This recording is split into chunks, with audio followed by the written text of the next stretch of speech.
Good afternoon, everybody. Good afternoon, everybody. Good afternoon, everybody.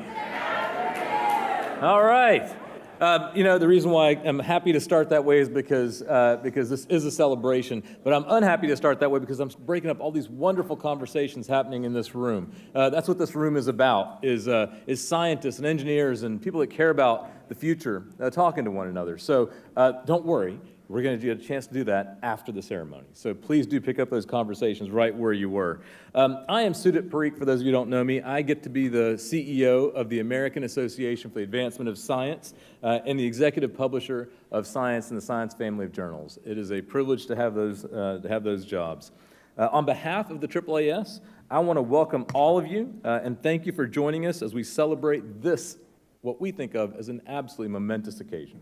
We have gathered today not only to marvel at a scientific breakthrough, but to highlight how powerfully society can be served when the baton is passed from dedicated academic researchers to an innovative company to trusted community advocates.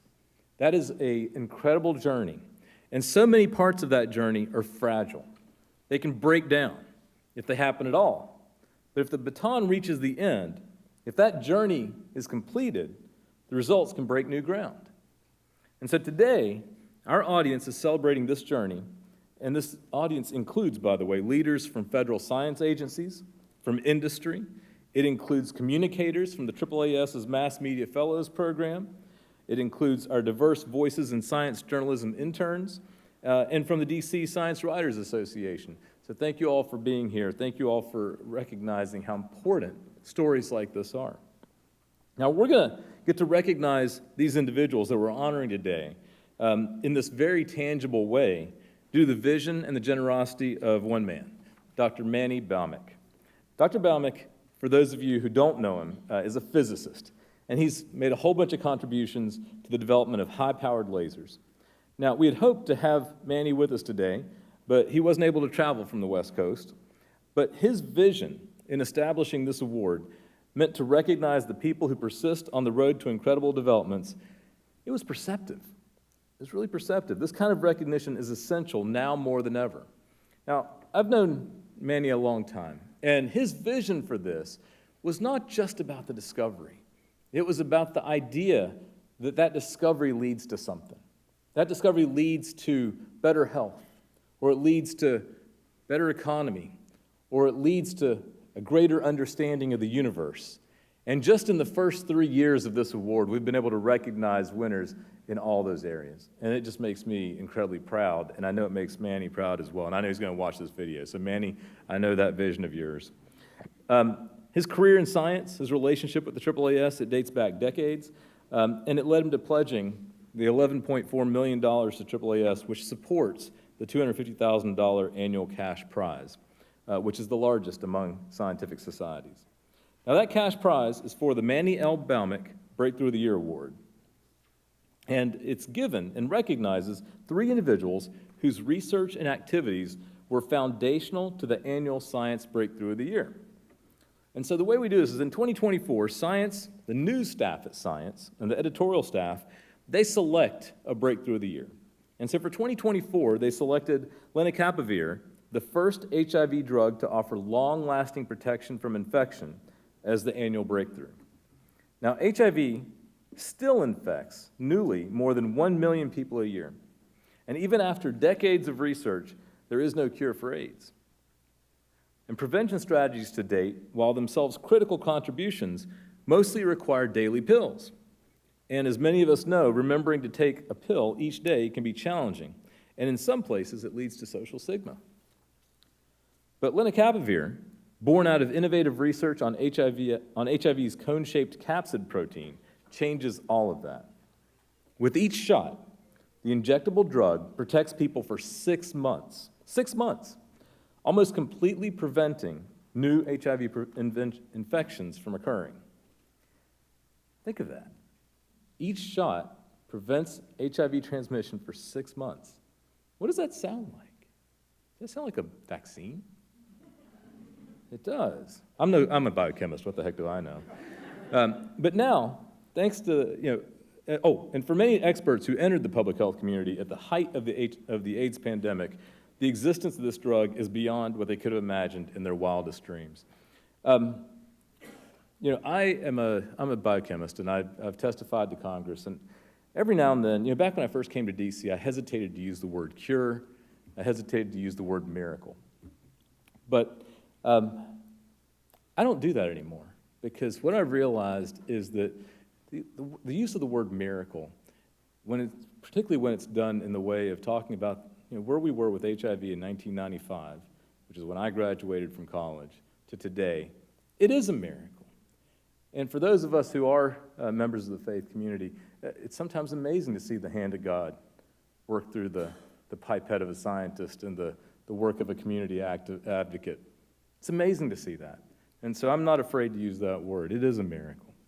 But now, thanks to the dedication, expertise, and advocacy of everybody who we're going to talk about today, this dream is real. And so to select the winners for the Bhaumik Breakthrough of the Year Award, our editor-in-chief of the Science family of journals, Holden Thorpe, convenes a committee. Now, Holden wasn't able to be with us today because he's traveling, because he is, at this moment, being an evangelist for science around the country and around the world. And he speaks up for science in ways that are just so important. But two members of his committee are here, and you're soon going to see them up here on stage with me. Now, Holden and the committee selected 3 individuals who represent the 3 arms of what is necessary to create new science and then translate it for the world in a way that means people trust it. Now, many people were part of the 2 decades-long work that culminated with the thoughtfully designed trials for lenacapavir for HIV prevention. And all this began in 2021. But today, we're going to recognize 3 individuals. Their vision was truly essential. They dared to explore new avenues in basic research, clinical trial design, and community collaboration where it wasn't happening and when it mattered most. And so it's fitting that we are honoring these winners at a time when the scientific enterprise itself is facing such challenges. Cuts to basic research funding, diminished trust. Now, and moving forward, we are raising our voices on many stages. When I say we, I mean the AAAS, but I mean the scientific enterprise as a whole, are raising our voices on many stages, big and small, to convey that funding and investment is not just part of advancing human health, it's essential. It's essential to miracles. Now, this award stands out from other scientific prizes because it elevates the road that's required to reach such advances, beginning with that basic funding for basic science. It also celebrates what's required to build trust among people whose science stands to benefit most.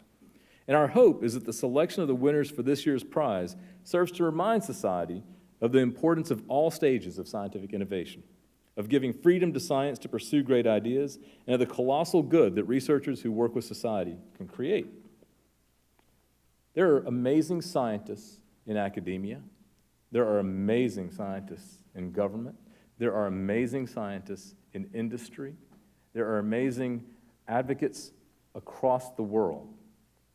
And anybody that says different doesn't know what they're talking about. Now, we never know what the next world-changing discovery will be.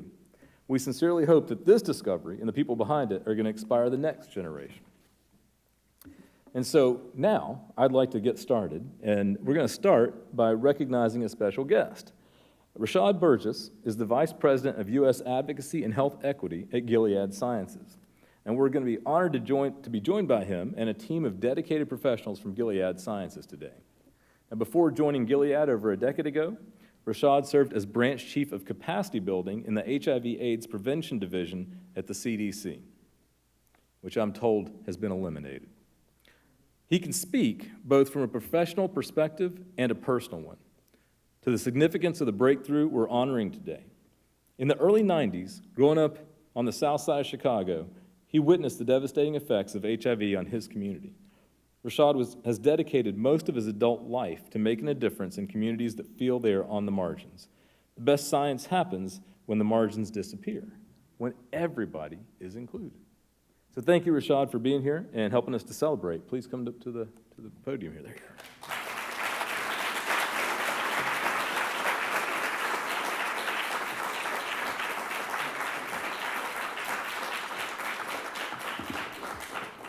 Thank you, Sudip. It's such an honor to be here. Clearly, I need to update the picture.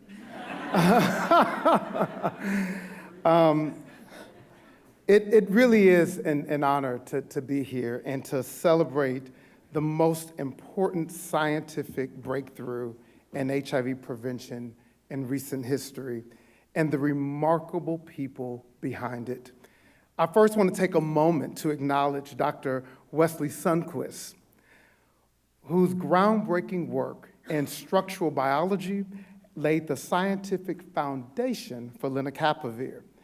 As the Samuel Distinguished Professor and Chair of Biochemistry at the University of Utah, Dr. Sundquist's research on the HIV capsid escort pathway helped validate a viral target once thought to be out of reach.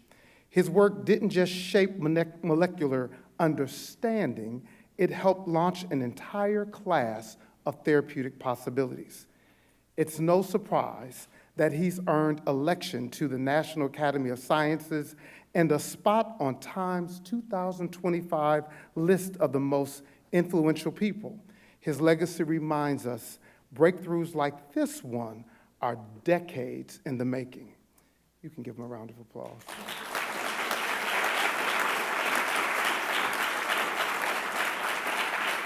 And at Gilead, we understand breakthroughs. And that is why today's recognition also belongs to a team of visionaries at Gilead Sciences who turned that legacy into something real through the development of lenacapavir for HIV prevention, which was over a 17-year journey.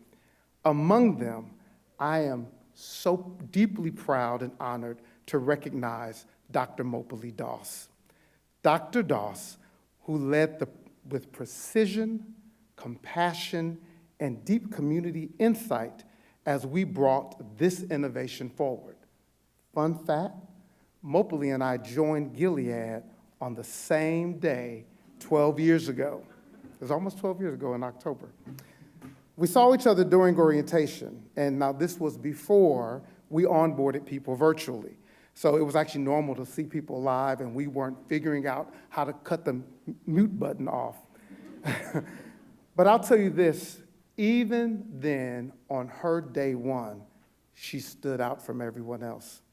Today, Mopali continues to lead with unshakable vision, profound empathy, and a relentless drive to improve health outcomes for every person, especially those too often left behind. As Vice President of Clinical Development and Head of HIV Prevention and Virology Pediatrics, Mopali helped shape the strategy and execution behind one of the most inclusive HIV prevention trials ever conceived, the PURPOSE trials. This type of innovation took a team of people at Gilead who were scientists, statisticians, clinical operation leaders, regulatory experts, community engagement teams, all who worked with rigor, urgency, and heart to make something extraordinary possible. And that's what makes this moment so special. Through PURPOSE 1 and 2, which enrolled over 8,600 participants in more than 9 countries, we focused on those who often were excluded from research: women and adolescent girls in sub-Saharan Africa, trans women, non-binary individuals, and even lactating mothers. You see, inclusion was not an afterthought, it was the starting point. And it's why the data doesn't just make headlines, it redefined the field. We are so excited about the incredible work that has been done with these trials. And we're not the only ones. You all thought the same. Science magazine named lenacapavir the 2024 Breakthrough of the Year, and we're so proud of that accomplishment. But these trials were more than just about the data. They're about the possibilities, the hope, the representation, and trust. They offer a new model of how we conduct science with and not just on communities. For context, 39 million people are living with HIV around the world, and each year we still see 1.3 million new HIV infections. In the US, Black and Latino communities, especially women and trans individuals, remain disproportionately impacted, and only 30% of people who could benefit from PrEP are currently using it. But through innovations like lenacapavir, we're hopeful we can help close that gap for good. And Mopali has devoted her life to closing gaps in care. On the front lines of San Francisco General's Ward 86, where she cared for people living with HIV and pioneered the concept of community viral load, a metric that would later shape national policy. Her work to expand PrEP access for adolescents, advance compassionate use of remdesivir for pregnant women and children, and she helped build one of the most respected HIV prevention pipelines in the industry. In short, and I can attest to this, Mopali is a force, and that's why we are so lucky to have her at Gilead.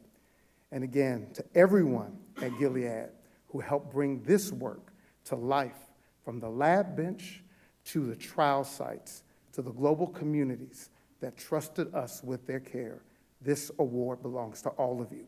Thank you to AAAS for your incredible honor, and to everyone at Gilead. Let's continue this work and our commitment to end the HIV epidemic for everyone, everywhere. Thank you.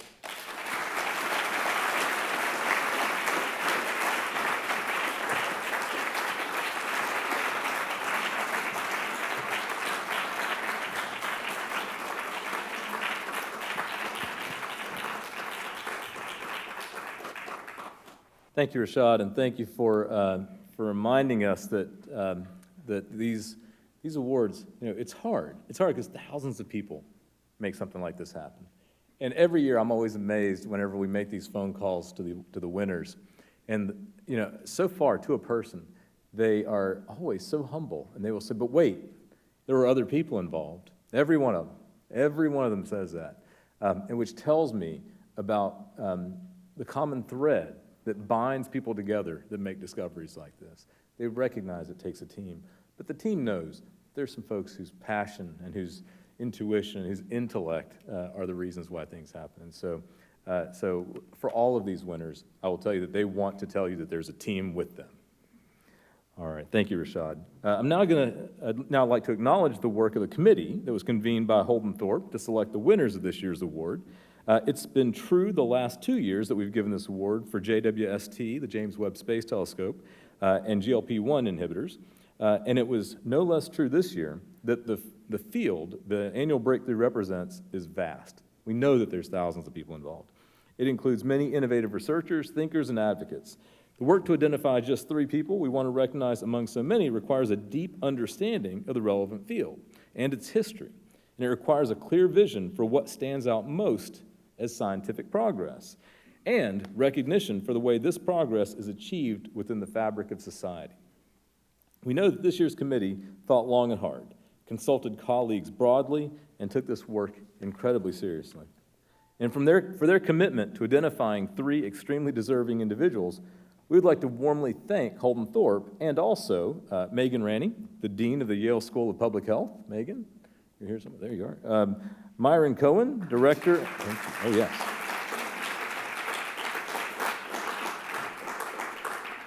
Myron Cohen, Director of the Institute of Global Health and Infectious Diseases at the University of North Carolina at Chapel Hill.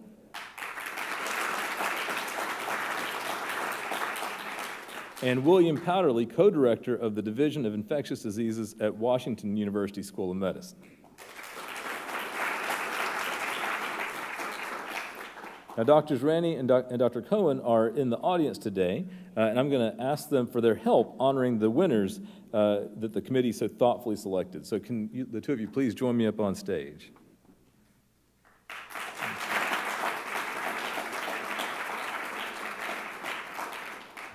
It's always the hardest thing not to read the stage directions. All right.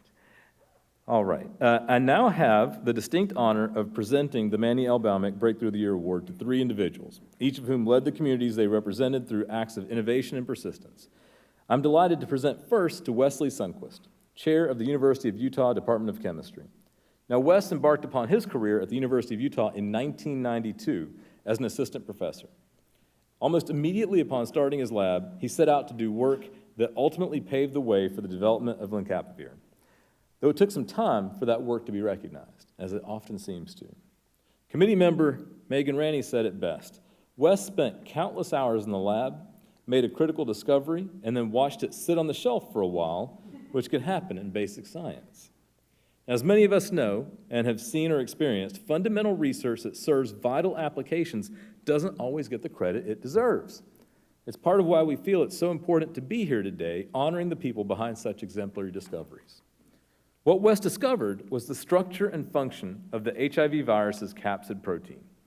He had focused on the capsid at that time, back in the early 90s, because while HIV deaths were increasing globally, most scientists studying HIV treatments were looking at the virus's enzymes, and he wanted to work on a different aspect of the problem, and that's what drew him to the cone-shaped capsid. The capsid encloses HIV's genetic material. Until Wes's work, scientists thought it was largely a structural element. They didn't see it as a particularly druggable target, in part because the capsid was thought to be highly stable. In 1996, though, working with a team, Wes published a paper that I'm glad to say was in Science that defined the capsid's architecture and that laid the groundwork for a study in 2003 in which he and colleagues showed that if the HIV capsid was disrupted, even in minor ways, this disrupted viral replication too. Now that was truly unexpected, and it laid the groundwork for the development of lenacapavir. But that's not all. Wes's finding also changed how people think about viral capsids more broadly, which means that other researchers can explore capsids as drug targets for other diseases. Now, this is a fantastic reminder of the importance of giving freedom and funding to scientists to pursue innovative ideas. So congratulations, Wes. We are incredibly delighted to recognize you today. Please join us up on the stage.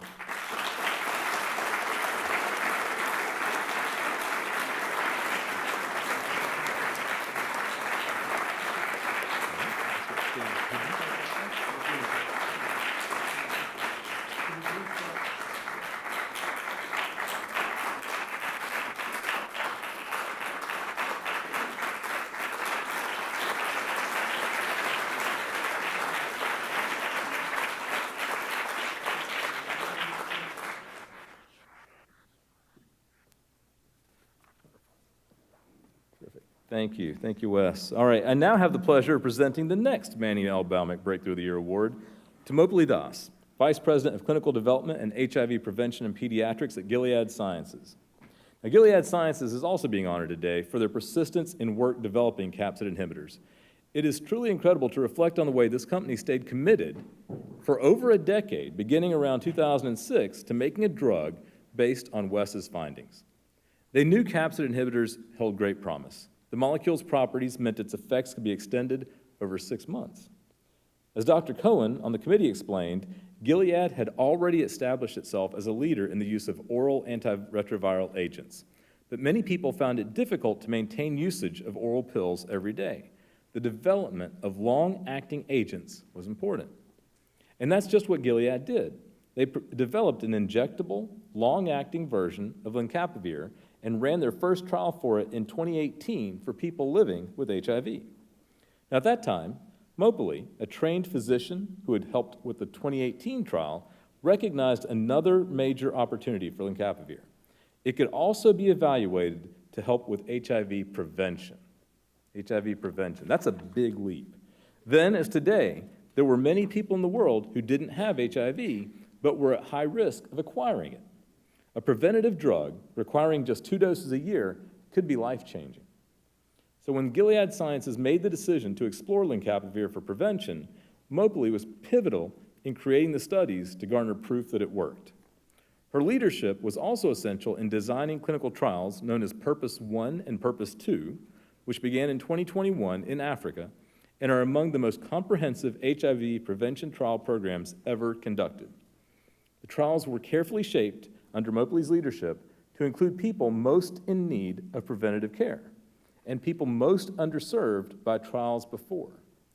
Mopley recalled a story of a young African adolescent woman who was pregnant and who came to the stakeholder meeting organized by Gilead in Rwanda before the trials started. "Make sure people like me have a chance in the trials," she'd said. And the team, with Mopley at the helm, did just that. The Purpose 1 trial evaluated lenacapavir in women and adolescent girls in sub-Saharan Africa and Uganda. Results published in July of 2024 showed that twice-yearly lenacapavir led to 100% efficacy in preventing infections. I just want to say that again, 100% efficacy in preventing infections.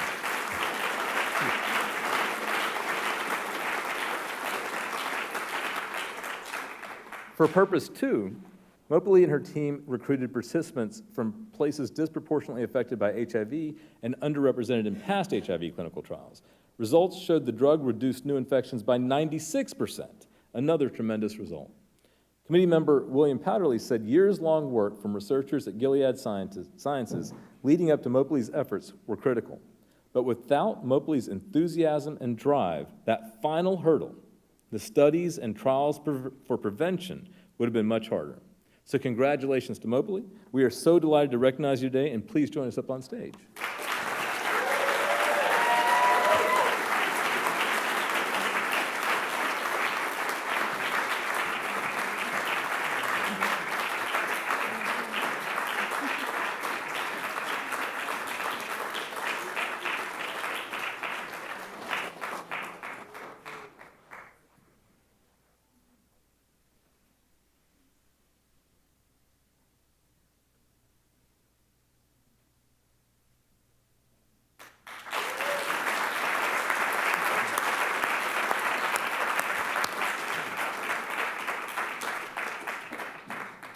All right, I now have the honor of presenting the final Manny L. Bhaumik Breakthrough of the Year Award to Yvette Raphael, co-founder and executive director of Advocacy for Prevention of HIV in Africa.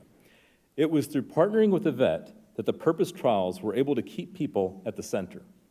Dr. Cohen called Yvette a tireless and thoughtful advocate for the development of HIV prevention strategies for women.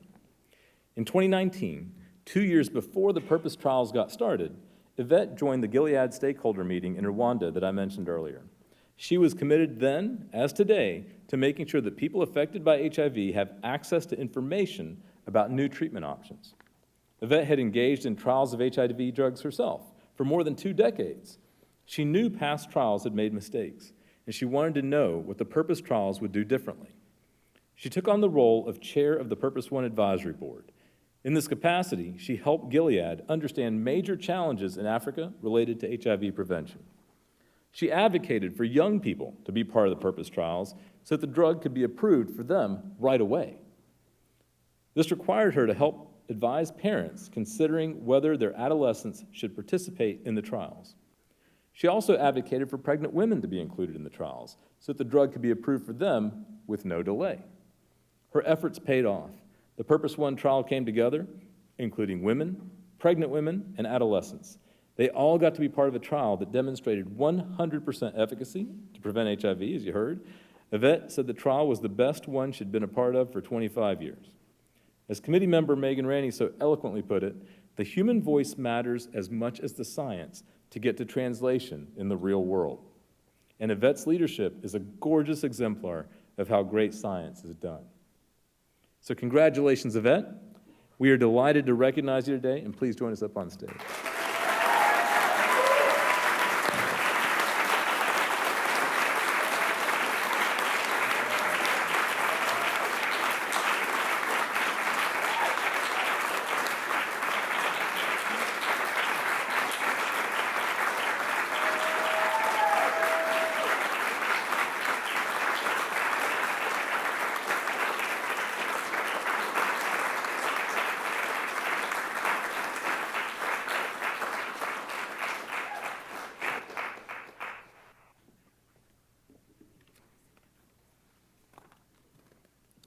All right, in a moment, we're going to hear from our winners in a wide-ranging discussion that I'm really looking forward to.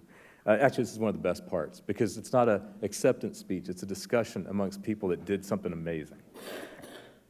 To moderate this discussion, you're also in for a treat because we're going to welcome to the stage Science Senior Correspondent John Cohen. Now, John began writing for Science in 1990, and he specializes in covering biomedicine with a focus on infectious diseases, epidemics, immunology, vaccines, and global health. He has published numerous award-winning pieces in Science's news section. He's also published widely in other magazines and newspapers, including The New Yorker, The Atlantic, and The New York Times Magazine. Now, John has written 4 nonfiction books on scientific topics, including Shots in the Dark, The Wayward Search for an AIDS Vaccine, and also Tomorrow is a Long Time, Tijuana's Unchecked HIV/AIDS Epidemic. John also contributed to Ending AIDS, a PBS documentary based on Shots in the Dark. Now, he has followed all the developments that we've been talking about so far closely and for almost the entire time, and will know just the questions to ask our winners to help you see to the heart of their accomplishments. So, John, thanks for making the trip across the country today, and come on up.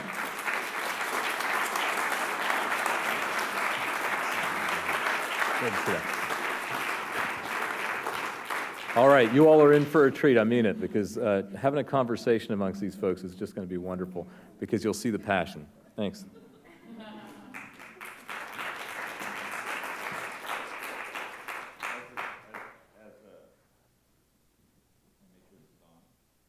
As Rashad said, I need to update my photo too. Thank you so much, Sudip, and I want to shout out to AAAS for supporting science journalism the way it does. The team I work with at Science Magazine is phenomenal, and I'm honored to be part of it. And we've had the great fortune in this time when journalism is crashing and burning right and left to have strong support from Sudip and the rest of the people at AAAS, so thank you very much.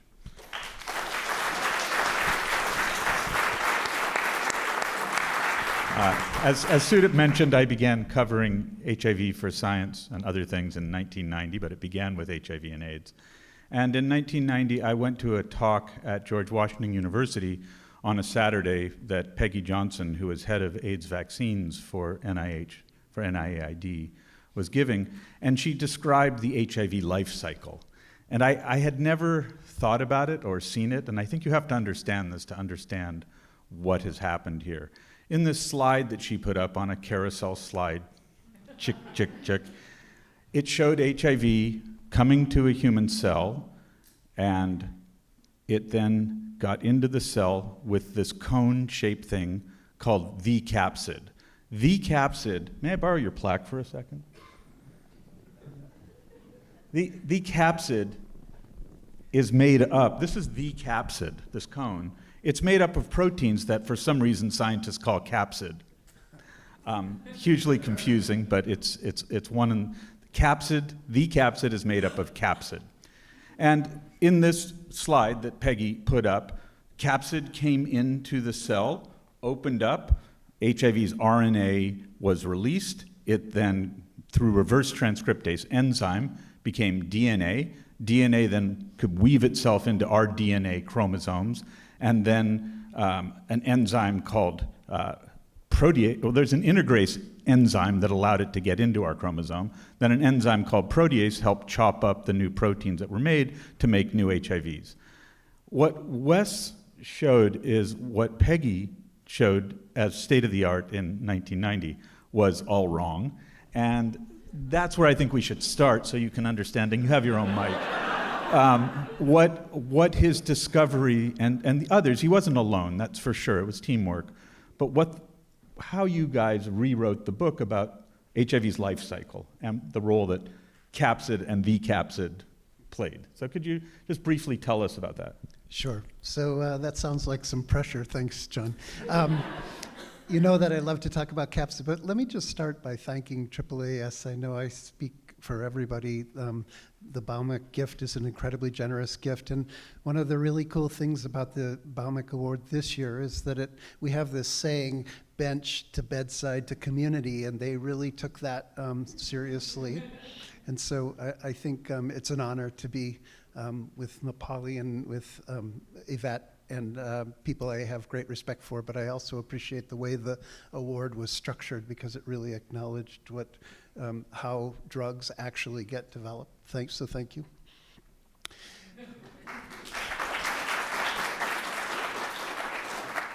And so, as you said, science is teamwork. We picture it when somebody gets awarded as they doing something, but that's of course not how it really works. But so I'll speak on behalf of all the people who worked on our capsid project. And I think the things that we discovered, one of the things a postdoc in the lab, Uta von Schwedler, discovered that if she made even very small changes in the capsid, the virus really cared.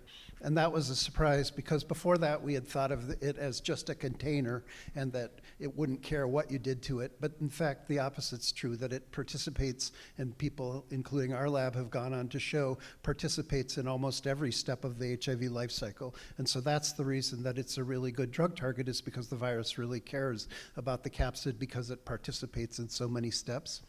And then the other thing we did, which was really, I feel very fortunate to have been part of it, was to understand the architecture of the capsid. And so the capsid is a geometric object called a fullerene cone.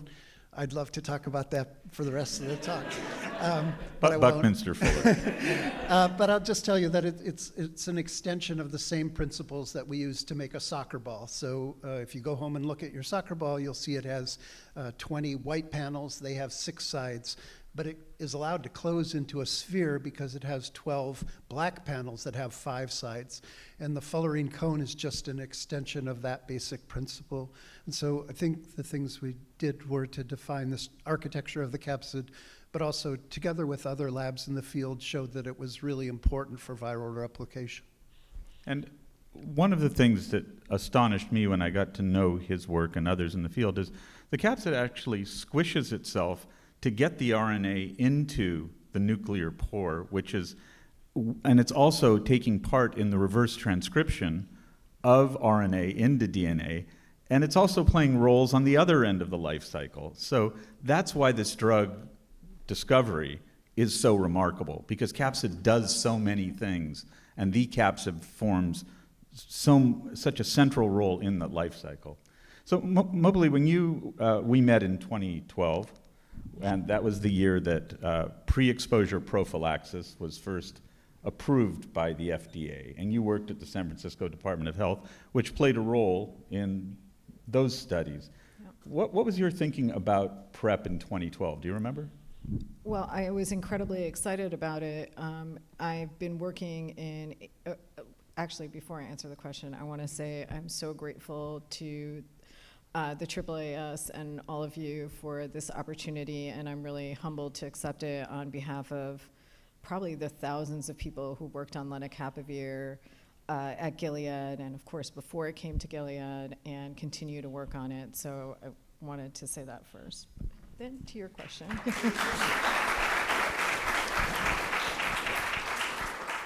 I was incredibly excited about PrEP. I had worked in the HIV field earlier at the New York City Department of Public Health, and we had talked about, at that time, with Tom Frieden, applying public health principles to HIV.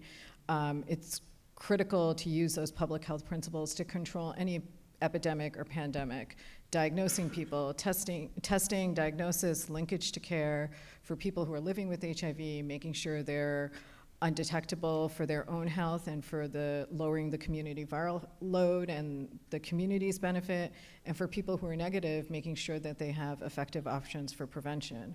So I was tremendously excited about it. At the time, it was a little controversial, though, in San Francisco, as you may remember, because there were many important people in the community and in the health department worried about biomedicalizing HIV prevention. But those of us who believed in biomedical HIV prevention were delighted to have some tools to help people stay negative.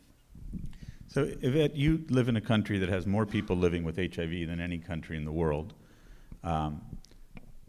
There was no PrEP in South Africa in 2012. Tell us what happened. Because with HIV, just for those of you who don't follow it closely, great drugs came forward in 1996. It was our breakthrough of the year at Science. Those didn't get to South Africa in 1996. It wasn't until PEPFAR and the Global Fund kicked in. that is 2003, 2004, 2005. So tell us what happened with PrEP, because I think there's a similar story. Yes, thank you so much, and good afternoon, everyone. Greatly humbled to be here, and greatly thankful to AAAS to acknowledging me and my community. Doing HIV prevention research advocacy is very difficult. As you can hear, everybody's speaking on, high-level scientific language, and I have to learn it at some point.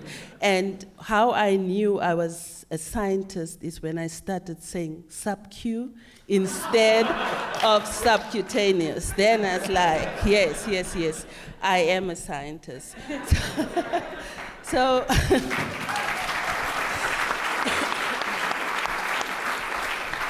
So just to mention, in 2012, when PrEP was approved in South Africa, I was already living with HIV. But my passion for young women to have something that prevent themselves from getting HIV started from my own personal story with my daughter. So in 2012, I could see the buzz around the US about this pill that prevents HIV, and it was not available in my community, and I'd like to acknowledge my previous boss and mentor. She's in the room because she supported the work that I was doing that time. And I started reading up about the science and reading up about how this pill prevents HIV. And in 2015, 2016, we wrote, as advocates with my colleagues at APA, wrote a very strong statement to our government to ensure that PrEP becomes available. And that year, 2015, 2016, PrEP became available, but not accessible. Sometimes we also need to understand that some of these products, as we develop them, they might be available in a clinic, but not accessible to the young people who need it the most. And that is that's the work that we do. When we also talk about accessibility, we talk about price, we talk about young people being able to get to the clinics where these commodities are made available. And that's why I fought for a seat at the table, but I told Mopoli, and you remember, I said, Mopoli, some of us are the table. Your research happens because of our community. And at that time, we worked together and ensuring women have a seat at the table so that we can tease out these new answers very early to understand what it would mean to have a long-acting injectable twice a year for a woman who lives in a village in Limpopo. It just means that she would have the autonomy, she would have the right to make that decision herself and take away all of the structural barriers that will prevent her from getting will prevent her from getting that injectable, unlike a pill or anything else. And for the women, I say, when we got the results, Africa stood still, because for us, it meant young people can make a choice. Young people can make a choice that's discreet, and that choice that they make for themselves, so that their story is not my story. My daughter will not get onto a stage and say, my name is Waisha, and I'm living with HIV because of this breakthrough. So thank you for that. So there's an important detail here that is very sobering. Even when PrEP became available as an oral daily pill in much of the world, teenage girls and young women in sub-Saharan Africa, Southern Africa in particular, it didn't work. And Mopoli, can you speak to that? Because that's part of the great promise here of injectable lenacapavir. Yeah, what I would say is that oral tenofovir-based PrEP works great in people who take it, right? If the pill is not in your body, it can't protect you against it. And tenofovir is the oral drug that Gilead also makes. Thank you. So I think the challenge with the early trials, there were 3 trials of tenofovir-based PrEP as Truvada for PrEP, Voice, hello Jeannie, FemPrep, and Partners PrEP. And the 2 trials weren't able to show efficacy were Voice and FemPrep, and later research trying to figure out why that happened showed it was because of lack of adherence. Partners Prep worked, but that was a very unique population. It was women who had husbands or partners who were living with HIV who weren't on medication, so there was an increased recognition of the likelihood that a person could get HIV, and we think that that fueled increased adherence in the women in Partners Prep. So it's hard to remember to take vitamins or other things, and teenagers are not a group of people who think about their mortality or their risk in life. So it's not a group that has an easy time taking daily pills. Moreover, for many people, whether it's adolescent girls and young women in South Africa or people in the northwest of DC or in Jackson, Mississippi, every day you take a pill to prevent HIV reminds people of the shame and stigma and stress. One of the gentlemen in Purpose 2 described lenacapavir as an invisible bulletproof vest that protected him for 6 months, and he didn't have to worry about remembering to take the pills and the stigma of having to take the pills. And that resonated with many of the girls and young women in South Africa too. So Wes, can you give us a brief explanation of why this thing lasts 6 months scientifically? Is it the capsid? Is it capsid? What is it? Why don't all drugs last 6 months? You know, much as I would like to give the capsid credit, it's actually Gilead's drug design that really deserves the credit. So after our work and others in the field, when Thomas Szilard was the first person to contact us from Gilead and said, Gilead's thinking about a drug development program on capsid. And so, of course, we were thrilled because we wanted to see our work matter. And what happened is that they screened and then developed this amazing piece of chemistry that has the properties that it's not very soluble, but it's very potent. And that means that it can stay in a depot and slowly dissolve, but it's potent enough that even the low levels that dissolve work. So a terrible drug for an oral drug. Yes, because although it's it's not had soluble. some success in oral, but with different formulations. But I think the secret really is in the medicinal chemistry, and that's people like John Link at Gilead.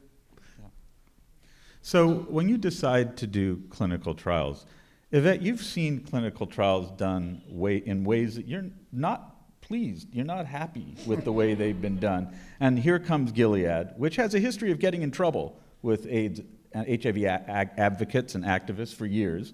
I've witnessed many protests at AIDS conferences where people throw fake blood on Gilead booths, people go into the streets chanting horrible things about the company.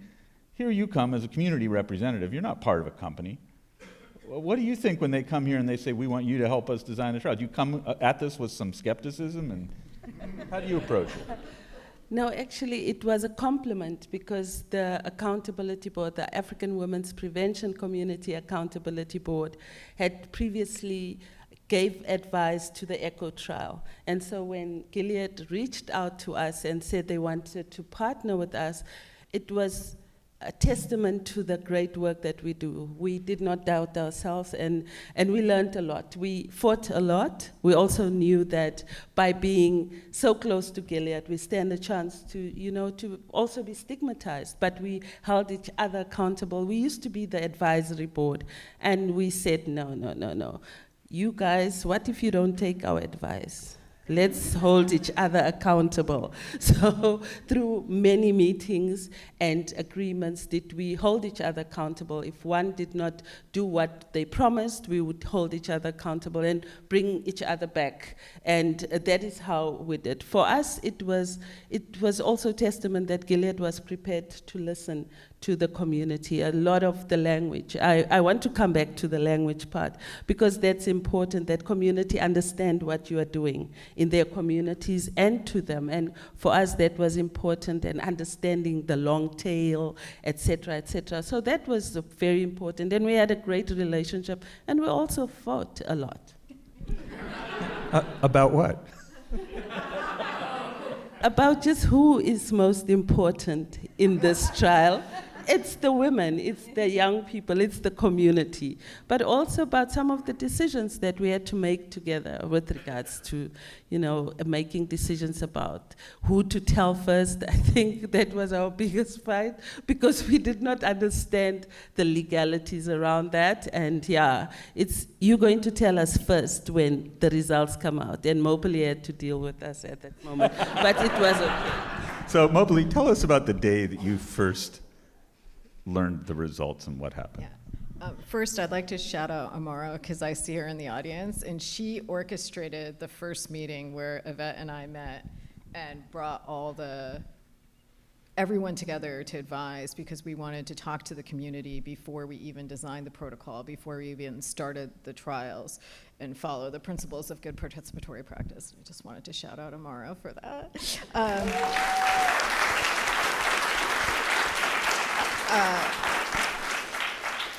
But yeah, the first day we found out. So we found out we had a data monitoring and safety board, which we call the Data Monitoring Committee, and we had pre-specified in our statistical plan, so we had decided before certain rules that would allow us to stop the study early. And these independent external people reviewed the data by themselves in an unblinded fashion, so they got to see what happened to the people on LEN and the people on the other oral prep, and they told us that we had met criteria to stop. And then a couple other steps happened, and it became time for the people working, a select small group of people working on the trial to find out the results. So at the time, I had just gotten a new Mac, and Gilead, our biostatistician, had to put the results on a super secure, very old server that no one else had access to, and it could only be accessed by an old Dell PC. So I was like trying to get into my computer, and I couldn't access this network, and finally I went and looked over the shoulder of my safety colleague who had it up on his screen, and when I saw the zeros in, I think it was 8-point Courier font, I had to ask him to increase the size because I didn't believe it. I was looking over his shoulder and he was like, yeah, it's 0. And then he flipped to look at the safety results because that was his area of expertise. And I was like, wait, go back to the 0. And 0 means 0 new infection. Yeah. Yeah. We didn't believe it, and then we had to become acquainted with it to really have it sink in. Yeah, as a journalist, I'm hugely skeptical of 100% of anything. And the second trial, and Sudip mentioned this, really pushed it over the edge because it was almost as remarkable in terms of the efficacy. In the second trial, there were only 2 infections among 2,300 persons, Yeah. so 96% efficacy. And then the part where Yvette is talking about the biggest fight that we had, that was because we knew the news on June 18th, and then June 19th is a holiday, and news like this is something that's considered material, which our lawyers had to explain to me, but that basically means that only a small number of people can know it, because if other people find out before everybody learns at the same time, then there can be like insider trading and stuff on Wall Street. So we weren't, even though I really wanted to tell my team and tell Yvette and all the people who worked on the trial the results, I couldn't tell anybody until the press release, which happened on June 20th because June 19th is a holiday. So for a day and a half, I had to go around. I didn't go into the office on the 19th because as my husband who plays poker knows, I do not have a poker face, and I could not see any of the people on my team because they would know something was up. So I hid at home, and then we made the announcement, and you guys were the first people we talked to after the announcement, but they were still mad, big mad, that we didn't tell them first. Wes, what was it like from the other end of the telescope, being a basic researcher? Most everything you guys do doesn't lead to products on the market. Most things you do, let's be honest, fail. How did it feel like seeing this make it across the finish line in that fashion? Yeah, so I think every basic scientist wants to have their work contribute to something that helps humankind. And so it's been incredibly satisfying to watch Gilead and then watch the communities succeed in developing lenacapavir. And it took a long time, even after things had left our lab, it took a long time. So we'd check in with Thomas and he'd say, yeah, it's going well. What does that mean? And then, when it was clear when the Purpose 1 results came out, it was a sense of pride, not just in our lab, but in all the capsid labs and in all of HIV basic research that, we collectively had done something that really set the stage for an important next step. So injectable lenacapavir as PrEP is not FDA approved. That's expected to happen before or on June 19th. And then the big question becomes, do we repeat history? Do we once again have people who are most in need of it wait 4 years, 6 years? What is going to be done to make sure that we don't repeat the mistakes of the past? And I'd like both of you to address it, because both of you are intimately involved with I'll go trying to first. change the course of history. So that was literally the first question that Yvette asked us was, if this works, how do we make sure we can get it? And we have been working on the science, implementing the trials, following labs, following AEs, and at the same time, our colleagues, including Emily in the audience, have been working with governments across the world, with multilateral partners like WHO, UNAIDS, our colleagues at PEPFAR, formerly at PEPFAR, and many other organizations, Gates, the Global Fund, and we had been planning for this. So we were planning for success for the last 3 or 4 years. And after we got the results of Purpose 2 in September, we were able to very quickly announce agreements with 6 voluntary licensing companies. What that means is they're the people who make the generic medications. And we announced those almost like a week or two after we got the Purpose 2 results, and we were able to do that because our teams had been working on it for years. And in December of last year, even before we filed with the FDA, we also announced an agreement, not official contracts yet, because that can't happen until it's approved, with PEPFAR and the Global Fund. So we'll be making, and have already made, 2 million doses for 3 years. So what our plan is we really wanted to focus on speed and efficiency and working in the ecosystem of partnership with everyone to get drugs to whoever wants or needs lenacapavir for PrEP. And it'll take a while for the generics to come online, which is why we made that extra supply to be, the PEPFAR and Global Fund had agreed to buy to supply people with Gilead-made product until the generics start making it. And it usually takes them 2 to 3 years to start doing that. So that's what we've been working on for the global situation. And the United States, we can say that if people are not insured, they'll have the opportunity to have access through our advancing access program. And if people are underinsured or have to pay copays, those will also be covered through the advancing access program. So, as some of you might know, the US government has been cutting back investments on a few things, one of them being PEPFAR, and PEPFAR is one of the signatories of this commitment, and it has given some confusing signals about whether it even wants to support PrEP in the future. How do you view this, Yvette? Do you think that, is South Africa going to purchase this itself, even at a generic price? Is it going to harm you that if PEPFAR drops out of this? How do you view it? Is this going to work smoothly, or do you see storm clouds right now? Thank you so much. I think one of the big things that we are looking at is the commitment made before that Mopali mentioned, the commitment between Global Fund and CIF. We also should not lie to ourselves that we are in normal times. We are very difficult times where research, R&D is at stake, and for us it's important that we get to see other funders stand up and close the gap while America figures itself out. Okay, I'm still your guest, okay? We have freedom of speech here. You can say whatever you think. I know. So just for us to know that other funders have to stand up, and I've read some good news around Bill Gates making some commitments around making this available, but we also need to hold Dr. Nkenkasong, the African governments accountable to take up HIV prevention. I say you cannot go to the club and expect the neighbor to take care of your child and still shout at them for not taking care of your child.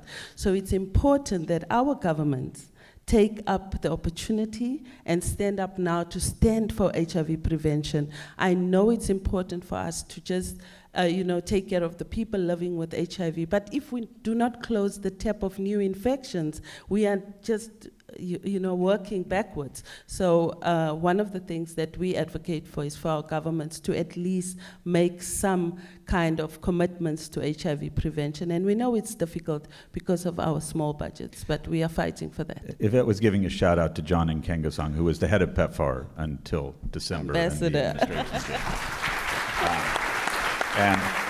And I wrote a story about John in 2000 when he worked in a shipping container laboratory in Abidjan. So we go way back. And I want to point out something else, and Jeannie Marazzo is here, and when I first wrote about this breakthrough story, I quoted you, Jeannie, who is head of NIAID, speaking about the desperate need for a vaccine still. This is not a vaccine. And a vaccine is something that can last far longer than 6 months. It's something that is much simpler to manufacture, potentially. It's something that you can give to people before they have sexual debut, even. And so I want to just turn to something else that's happening in this country about funding of basic research. And HIV vaccine research is threatened right now. Carl Diefenbach is here from the Division of AIDS that has been the major funder of this.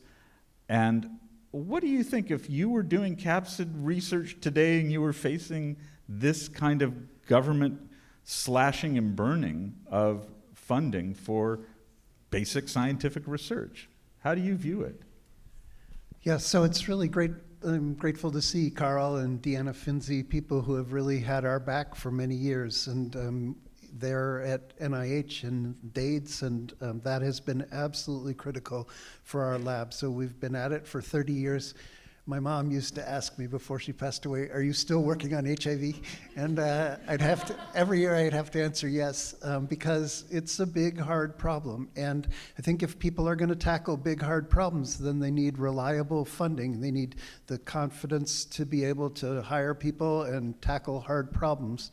And there was never anything like the currently proposed 40% reduction in NIH funding. That would have killed our lab. There's no doubt about that. And so I think that people need to realize that basic research is the feedstock, often in very unexpected ways, of new breakthroughs. And so we will only feel it a little next year, and we'll only feel it a little more the next year. But by not training the scientists of the future, these are the people who are going to make the next set of breakthroughs, that will really matter. And by not uncovering how nature works, we won't know where its vulnerabilities are for therapeutics. And so I feel very passionately that this is really important for our country, but it's also important for the world that we be willing to fund research across the spectrum of basic research and translational research.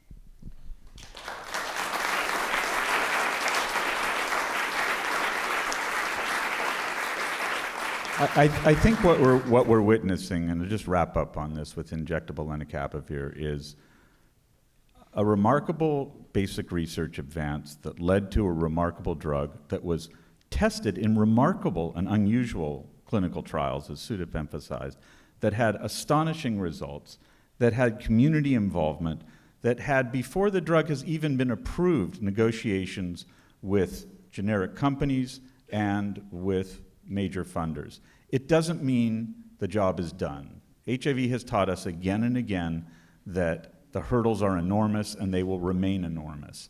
But I'm incredibly filled with hope at this moment that this drug can make an enormous difference in pushing prevention further. And I just want to thank all of you for showing up and the award winners for making the trips and for doing your work. Thank you so much.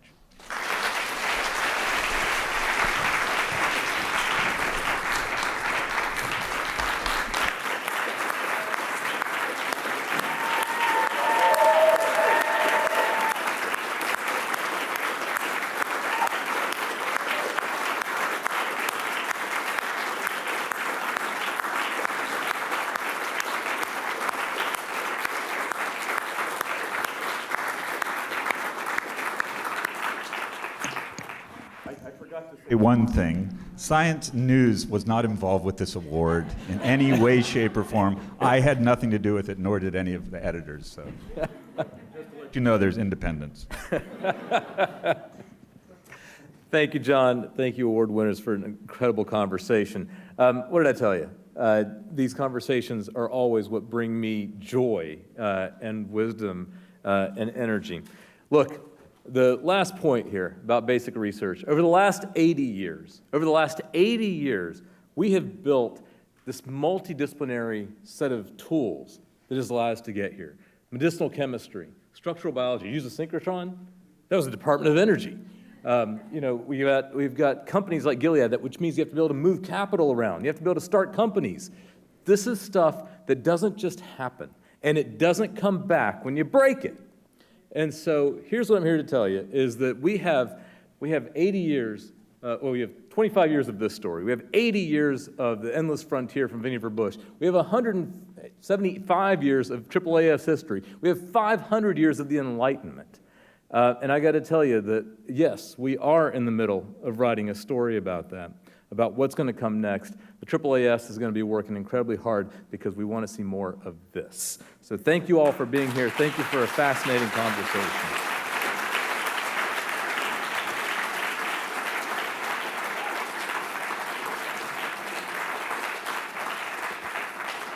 And then let me just salute Manny Bhaumik. Manny, I know you're going to watch this. Thank you for everything. You see what your wisdom and legacy is going to be. I also want to tell you that I'm going to invite all of our winners to exit the auditorium, and as they are going to go position themselves outside these doors for something that's become something of a tradition, which is they'll sign the 2024 Science Breakthrough of the Year issue for you, and you get a chance to talk to them. So I hope you're going to do that, and then we're going to have a reception out there as well. So please join us outside.